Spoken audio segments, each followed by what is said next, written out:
분하고 인사하겠습니다. 참 잘 오셨습니다. 우리 한 번 더 인사하겠습니다. 큰 은혜 받으시기 바랍니다.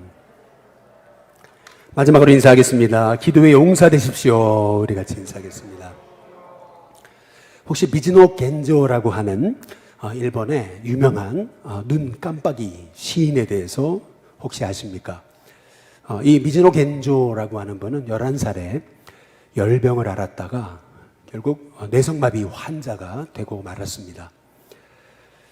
뇌성마비를 앓은 이후에 몸을 움직일 수도 없고 또 언어 능력도 상실하게 됐습니다. 자기의 의사를 표현하는 길은 오로지 눈을 깜빡이는 방법밖에는 없는 그런 아픔 속에 고통의 터널을 지나야 했었습니다. 그렇게 고통의 나날을 보내던 어느 날 이 미즈노 겐조에게 한 믿음의 은인이 찾아오게 됩니다. 미야오라는 목사님을 통해서 예수님을 알게 되고 그리고 예수님을 영접하게 되었습니다. 다행히도 이제 시력과 청력은 살아 있었기 때문에 미야오 목사님은 이 미즈노 겐조에게 성경을 읽으라고, 성경을 읽을 때 하나님이 형제에게 놀라운 하나님의 계획을 알게 하실 거라고 그러한 말씀을 줍니다. 처음에는 하나님의 말씀 성경이 내게 그렇게 큰 유익이 있을까라는 그런 마음이 반신반의했지만은 성경을 읽어나가기 시작하면서 또 엄마가 읽어주는 그 성경을 귀로 들으면서 이 미즈노 겐조는 인생이 완전히 뒤바뀌는 그런 역사가 이제 나타나게 됩니다. 말씀을 읽다 보니까 나를 향해서도 하나님이 계획을 갖고 계시고 보시기에 좋았더라 하시는 그 창세기 1장의 말씀이 자신의 인생을 향한 하나님의 계획이라고 하는 것이 믿어지기 시작했던 것입니다. 말씀에 붙들리고 말씀의 은혜에 사로잡히다 보니까 자기가 받은 은혜를 혼자 가질 수 있기가 어려워서 사람들과 나누고 싶어서 이제 시를 쓰기 시작을 했거든요. 그의 시 몇 편만 소개하면은 이렇습니다. 제목은 그저 감사할 뿐이라는 제목의 시인데요. 나는 가족, 사람, 주를 위해 아무것도 할 수 없어. 주님, 사람, 가족의 풍성한 사랑에 그저 감사할 뿐, 그저 감사할 뿐. 아무것도 할 수 없지만 그럼에도 불구하고 나는 주님과 또 사람과 가족의 풍성한 사랑에 나는 감사할 수밖에 없다. 이제 그렇게 그가 절망에 있는 것이 아니고 소망과 감사로 인생이 바뀌어지는 것을 이제 볼 수가 있거든요. 그가 이렇게 완전히 반전의 인생을 살게 된 원인은 그가 하나님의 말씀을 읽기 시작하면서부터였습니다.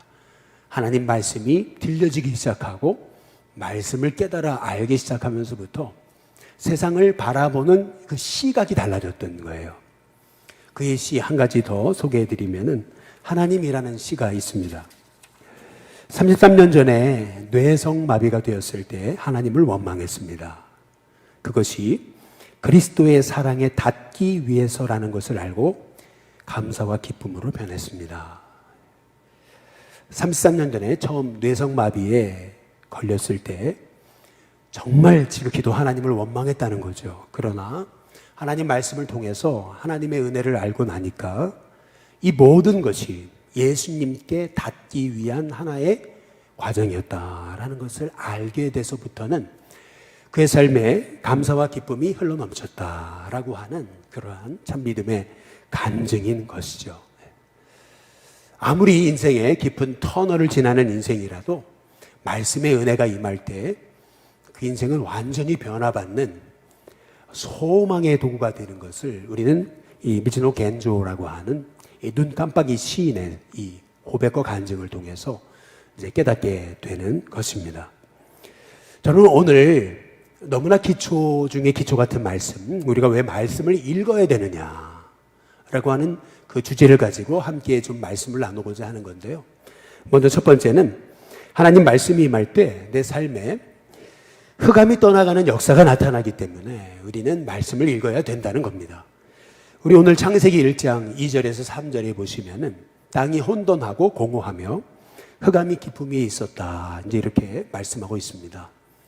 하나님의 말씀이 없을 때 우리는 아무리 열심히 살아도 우리의 인생은 혼돈과 또 공허와 흑암을 벗어날 수가 없습니다.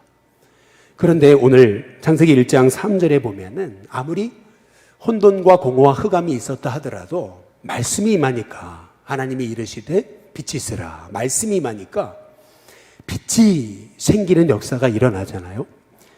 혼돈과 공허, 흑암이 하루아침에 사라져요. 한순간에 사라지고 내 삶에 빛이 임하는 역사가 나타나는 것이 그것이 말씀의 은혜라고 하는 사실이죠.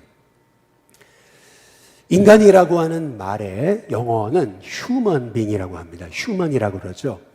이 인간이라는 human이라고 하는 말은 라틴어 humus라고 하는 말에서 나왔습니다. 이 humus라고 하는 말의 뜻은 부식토 혹은 흙이라는 그런 의미가 있는 단어입니다. 인간이 이 humus, 다시 말하면 흙에서부터 부식토에서 나왔다라고 그렇게 말하고 있는 것을 우리가 생각해 보게 될 때 한번 잘하면 생각해 보세요. 흙에다가 아무리 열심히 물을 주고 아무리 거름을 줘봤자 단지 물만 주고 거름만 주면은요 거기에는 잡초만 무성하게 되는 거예요. 열심히 산다고 인생의 문제가 공허와 흑암과 또 허무함이 떠나는 게 아닙니다. 오히려 열심히 살수록 뜻대로 안 되면 더 절망하게 되어 있습니다. 오히려 열심히 사는 사람들이 더 고민이 많습니다. 오히려 더 똑똑한 사람들이 더 인생에 문제가 많아요. 염려가 많고요. 근심이 많은 거예요.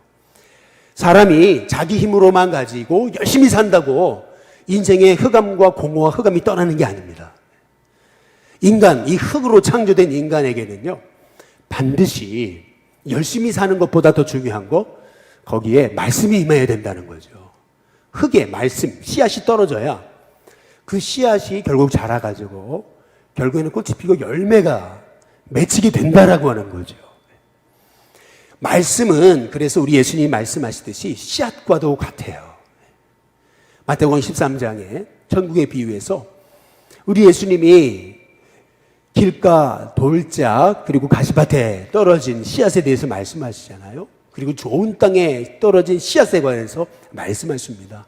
결국 이 길가, 돌짝, 그리고 가시밭이라고 하는 우리의 마음이고요.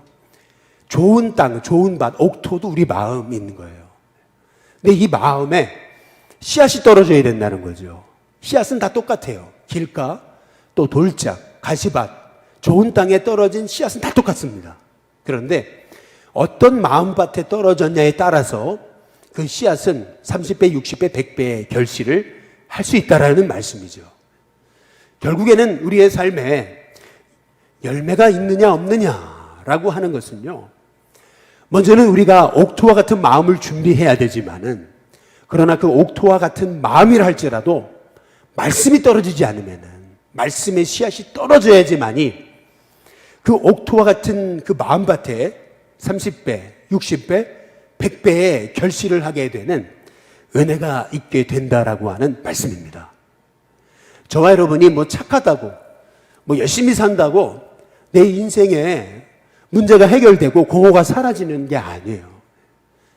내 인생이 정말 열매 맺는 복이 있는 인생이 되려면, 내 인생에 흑암이 떠나가는 역사가 나타나려면요, 하나님의 말씀이 저와 여러분의 심령 가운데 떨어지는 은혜가 있게 돼야 되는 줄로 믿습니다. 그래서 우리는 말씀을 읽어야 되고요. 그래서 우리는 말씀에 붙들리는 그러한 종들이 돼야 된다라고 하는 사실입니다. 말씀이 떨어지니까요. 아무리 혼돈과 또 공허와 흑암이 가득했다 하더라도 주님의 빛이 있으라라고 말씀하시니까요. 그 말씀이 그 삶 가운데 역사하시니까요. 그 인생의 그 혼돈과 공허와 흑암은 한순간에 사라지고 거기에 빛이 임하는 역사가 나타나게 되는 거거든요. 저와 여러분의 10년 가운데 저는 2022년 매일 아침마다 하나님의 말씀이 선포되고 들려지는 은혜가 있게 되시기를 주님의 이름으로 축복합니다. 저는 그런 의미에서 우리 성도들이 바이블 하이킹을 하고 계시는데 가급적이면 아침에 일어나서 첫 시간을 바이블 하이킹을 하시기를 권면드립니다. 뭐 너무 바쁘시다 그러다면 하루에 3장을 읽어야 된다 그러면은 아침에 일어나서 한 장을 먼저 읽고, 그리고 그 한 장에서 주시는 하나님의 은혜를 묵상하면서 하루를 살고요. 그리고 주무시기 전에 나머지 2장을 읽는 겁니다. 이런 식으로 여러분이 하루의 첫 시간, 그 첫 시간을 말씀으로 한번 시작해 보세요. 아침 일찍 여러분이 녹음한 거를 아침에 올리기가 좀 미안하시면은 녹음해 놓으셨다가 나중에 올리시면 되는 거예요.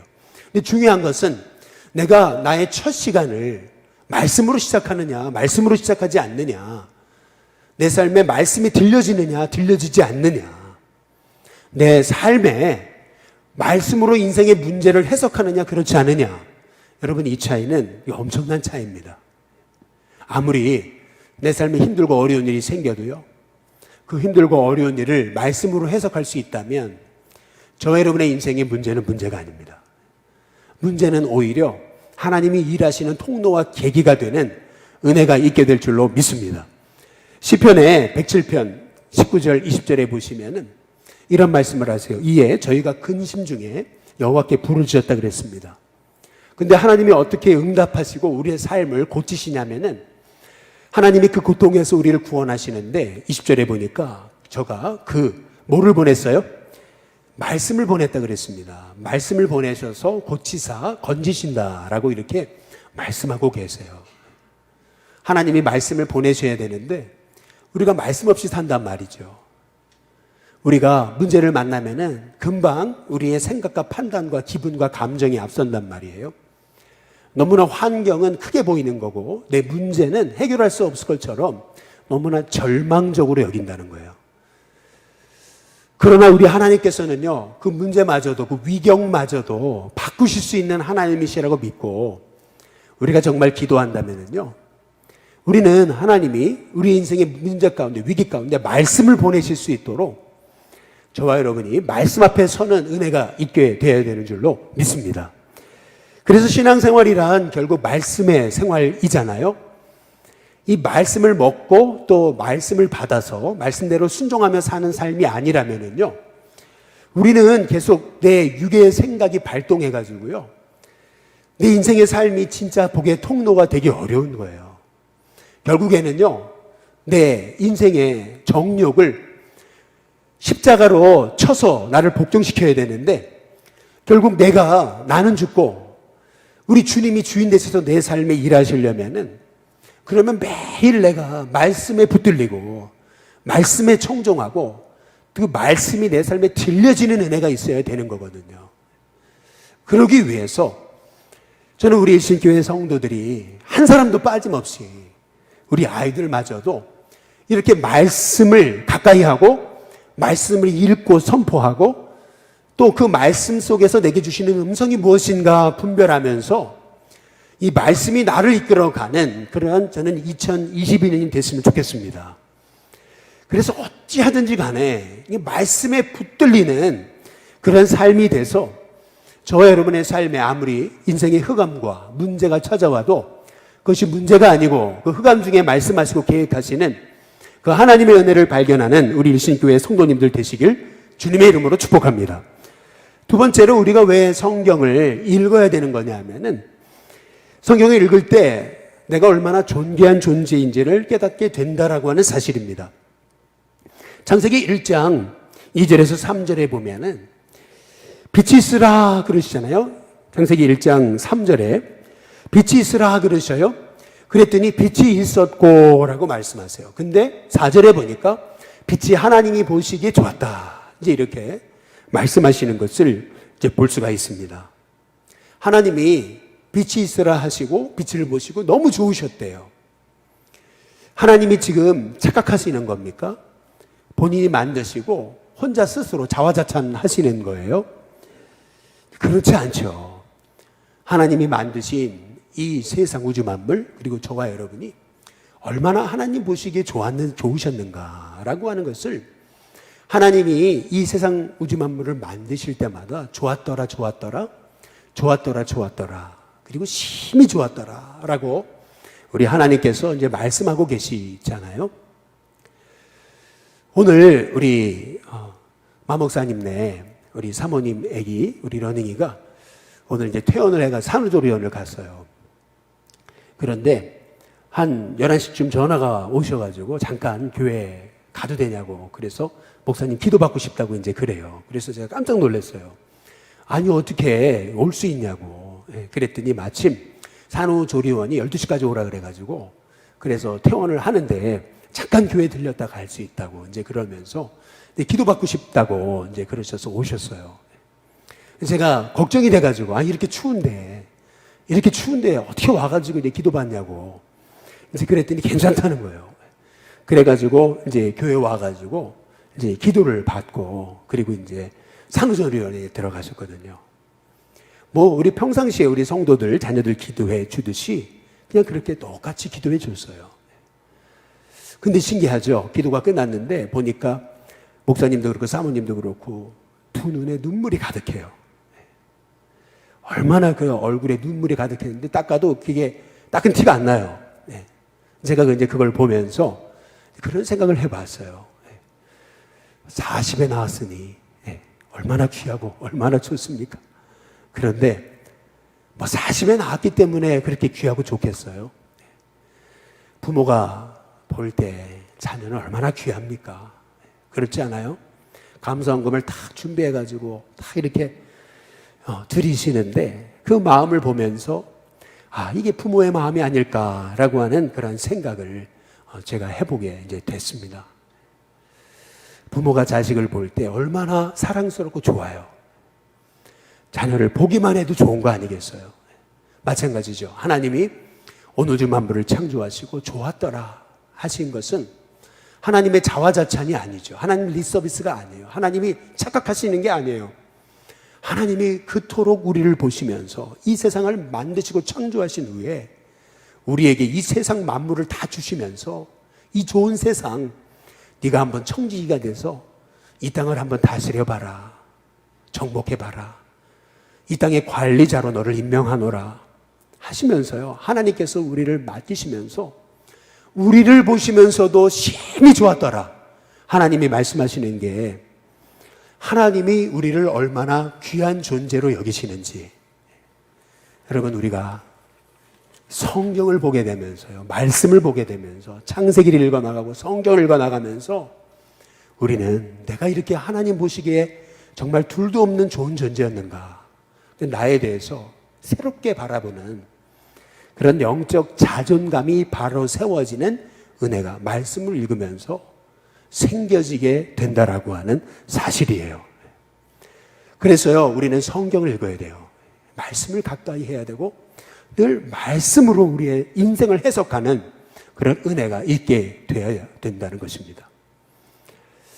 우리는 세상을 살아가면서 너무나 세상이 하는 소리에 익숙해져 있어요. 길들여져 있습니다. 교인들도 성도들도 가끔 이게 좋은 일이 생기면 이런 얘기를 해요. 운이 좋아가지고. 참 오늘은 운이 좋습니다, 목사님. 참 운이 대통한 날입니다. 뭐 이렇게. 운이 좋아가지고 이렇게 된 거죠.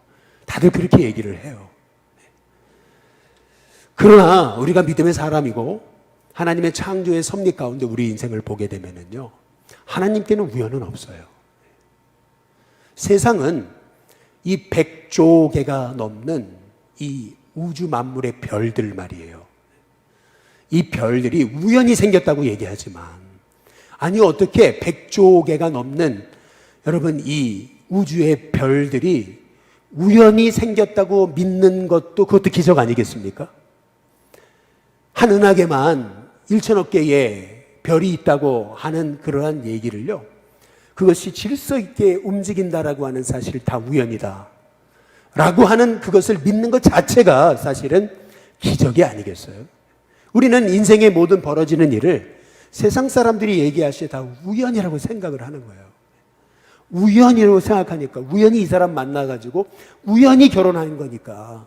그러니까 또 운이 나쁘면 또 이혼도 할 수 있는 거고, 얼마든지 우리는 다 우연으로 여기니까, 우연히 제가 일신교회 담임 목사로 왔으니까, 그러니까 뭐 우연히 뭐 어떻게 하다 보니까 다 우연으로 생각한다면은, 그러면은요, 우리의 인생이 어떻게 하나님이 섭리하시는 가운데 내 삶이 하나하나 하나님의 계획 속에서 이루어지는 인생이라고 우리가 얘기할 수 있겠습니까? 우리는 너무나 세상의 말, 세상의 소리에 길들여져 있어요. 그러다 보니까 하나님의 섭리와 하나님의 계획이라고 하는 것을 우리는 너무나 쉽게 잊어버리게 되는 거죠. 히브리서 1장 3절에 보면은 하나님 이렇게 말씀하십니다.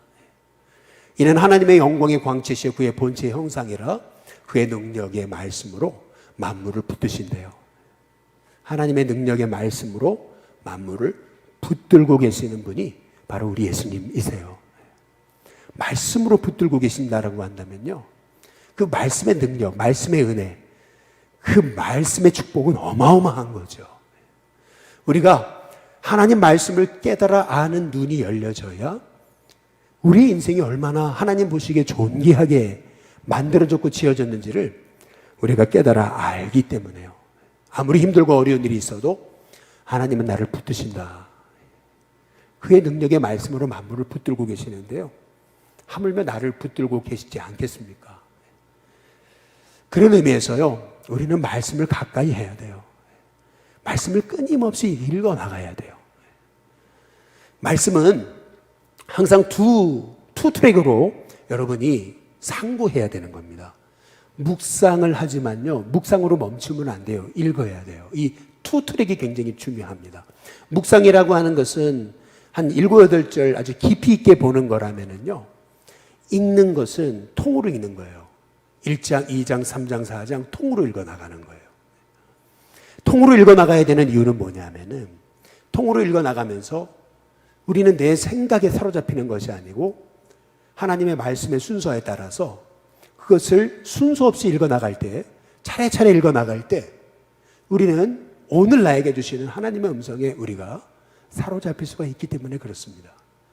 그래서 우리는 말씀을 가까이 하되 묵상과 성경 읽기, 이 투 트랙이 굉장히 중요합니다. 이 투 트랙으로 성경을 읽어나가고 묵상하고 읽어가고 묵상해 나가야지요, 성경 전체를 예수님의 십자가라고 하는 구속사적인 관점으로 우리 자신의 인생의 계획을 바라볼 수 있게 되는 거예요. 그래서 우리가 새벽에는 묵상을 하고 말씀을 깊이 있게 보지만은, 그러나 우리가 바이블 하이킹을 통해서는 통으로 읽어나가는 겁니다. 그래서 읽기와 묵상, 묵상과 읽기, 이것이 조화롭게 우리의 삶에 이루어지기 시작할 때 우리가 말씀을 읽어나가다가요, 어느 순간 하나님의 계획이 보여지기 시작하고요, 그리고 문제 속에 있다 하더라도 그 문제를 말씀으로 해석하는 능력이 생겨나게 되는 거예요. 그래서 이 성경은 실은요, 모든 성경은 하나님의 감동으로 됐기 때문에 나를 새롭게 하시고요, 그래서 나를 하나님의 사람으로 온전하게 하시고 또 선한 일을 행할 능력자가 되게 하시는 거예요.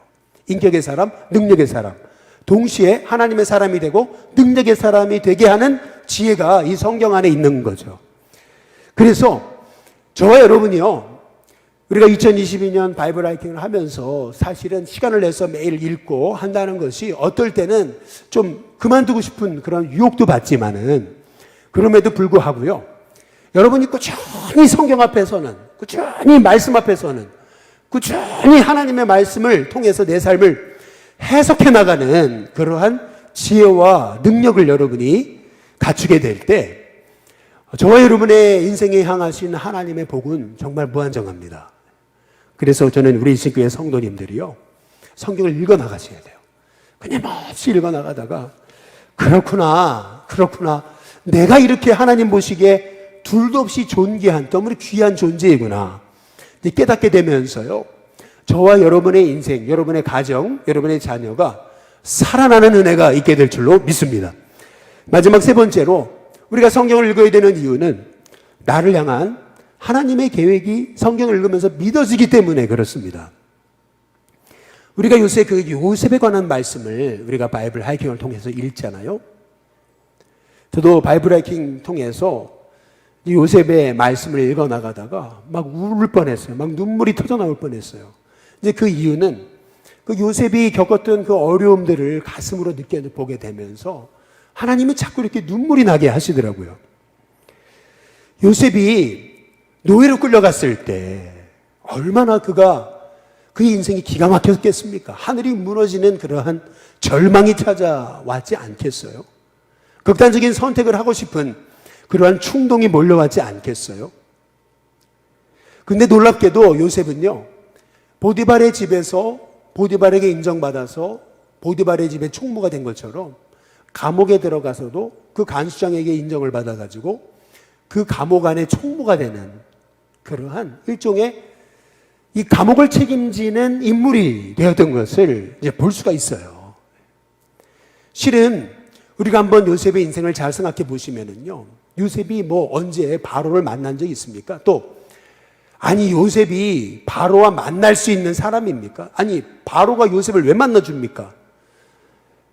아니 미국 대통령 바이든이요, 저 감옥에 갇힌 제3세계에 소위 뭐 성폭행범을 누가 만나주겠습니까? 아무리 만나달라 그래도 콧방귀 끼지도 않죠.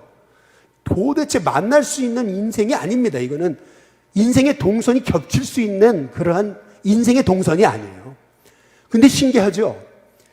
소위 미국 대통령 바이든이요, 저 제3세계에서 소위 말이에요, 뭐 비자도 없이 불법체류자로 들어온, 그것도 중대한 범죄를 저지른 그 죄수와 만나주는 사건이 기적같이 일어났던 거예요.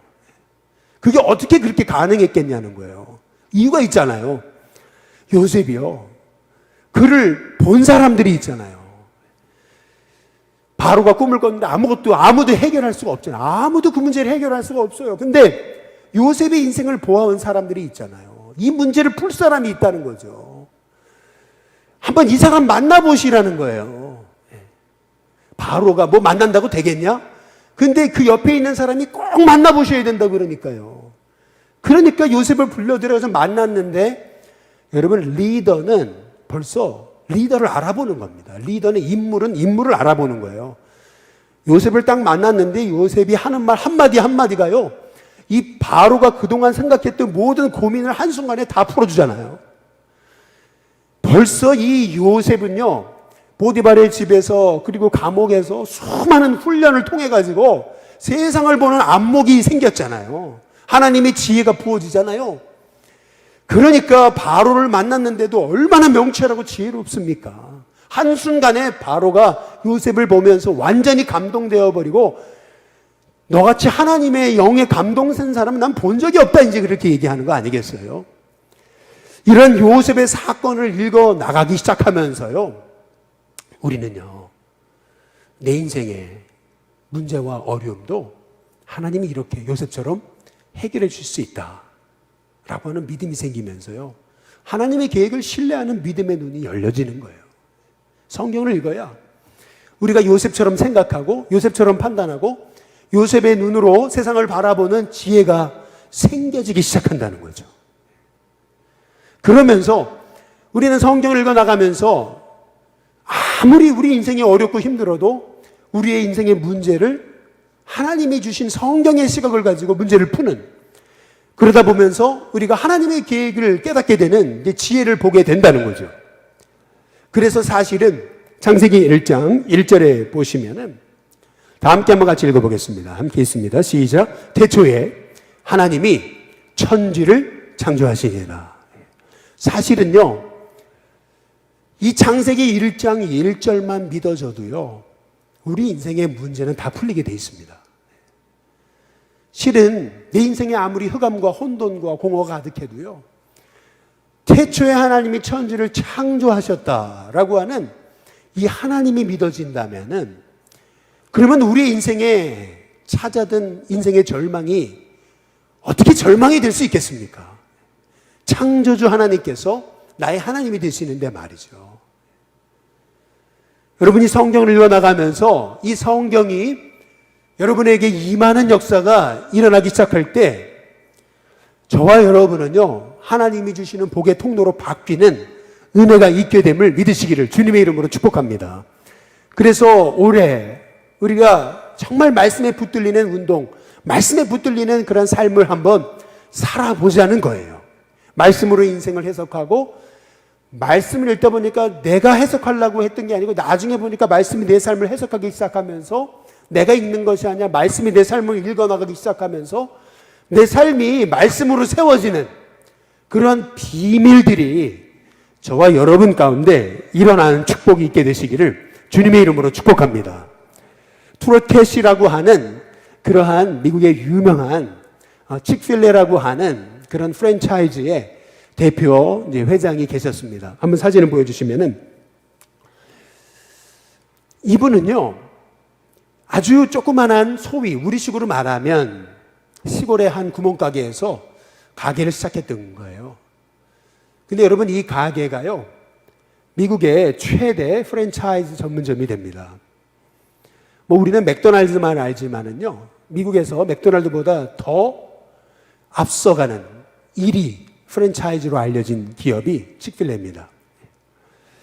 여러분 이 기업은요 철저히 주일날 쉽니다. 주일날 쉬어요. 주일날 장사하지 않습니다. 주일날 이 프랜차이즈의 수입이 무려 1년 수입의 14% 정도 된답니다. 1년에 14%를 포기하고도 맥도날드보다 앞선 기업이 되었던 것이 칙필레입니다. 이 칙필레는요 얼마나 이렇게 진실하게 그 사업을 경영하는지 몰라요. 그 사업의 경영의 원칙, 그것은 다름 아닌 하나님 말씀을 통해서 세워진 원칙인 거예요. 첫째, 정성과 확신을 갖고 사업을 하라 그러고요. 직원들이 회사에 충성할 수 있는 충성 효과를 만들라 그러고, 최대의 친절로 손님을 잃지 말라 그러고요. 이익보다 원칙과 사람을 우선해라 그러고, 다섯째, 일요일에는 문을 닫으라 그럽니다. 아니 어떻게 그 미국이라는 사회에서 철저히 그런 자본주의 사회에서 어떻게 1년에 14%의 그러한 수익을 내는 주일날 사업을 포기할 수 있는가? 그럼에도 불구하고 어떻게 맥도날드보다 앞선 기업이 될 수 있었는가? 근데 그 이유가 있는 거예요. 잠언 22장 1절의 말씀에 보면은 그가 모토로 삼았던 그런 말씀인데요. 많은 재산보다는 명예를 택하는 것이 낫고 은이나 금보다는 은총을 택하는 것이 낫다라고 하는 이 말씀을 인생의 모토로 삼은 거예요. 억만장자가 됐지만요. 그럼에도 불구하고요. 자기가 받은 복을 세상과 나누기 위해 힘썼고 뿐만 아니라 언제나 하나님 말씀의 기준으로 사업을 경영하기를 힘썼던 거예요.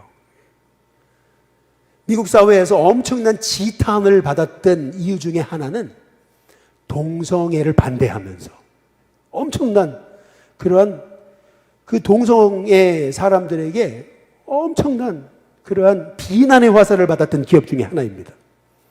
이제 그럼에도 불구하고 우리는 하나님의 말씀을 신뢰한다라고 하면서 말씀의 원칙을 가지고 그 사업을 경영했던 그 회사는 결국 미국 사회에 엄청난 그러한 복음의 영향력을 미치는 그 회사가 되었던 거죠.